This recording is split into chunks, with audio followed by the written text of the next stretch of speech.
Brian a 25 ans. Ce jeune Hongkongais participe aux manifestations depuis le début. Il préfère témoigner à visage caché. Cet étudiant s'est radicalisé au fil des mois. Il s'en explique. Il y a tellement de jeunes, beaucoup au moins de 20 ans, certains même 14 ans. Je ne peux pas supporter de voir ces jeunes, ces mineurs, qui se mettaient devant moi pour me protéger.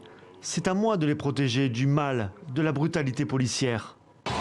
Le 1er juillet de l'an dernier, le jeune homme a fait partie de ceux qui ont pris d'assaut l'Assemblée de Hong Kong. Aujourd'hui, il préfère rester en retrait.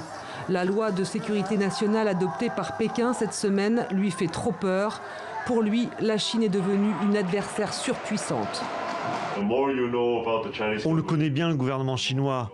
On sait à quel point il est cruel. Si tu veux te battre contre eux, ensuite tu ne seras pas seul dans le viseur. Ta famille, tes amis aussi seront ciblés. Mais Brian, qui fait ses études à l'étranger, ne renonce pas pour autant à la lutte. Il pense surtout à l'avenir.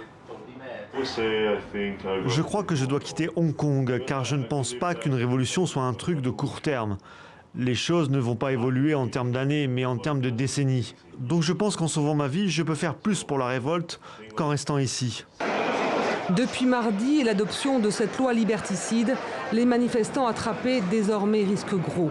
Scander des slogans pro-indépendance peut entraîner une condamnation à 3 ans de prison. Vandaliser des transports en commun peut être qualifié d'acte terroriste et une condamnation à perpétuité prononcée.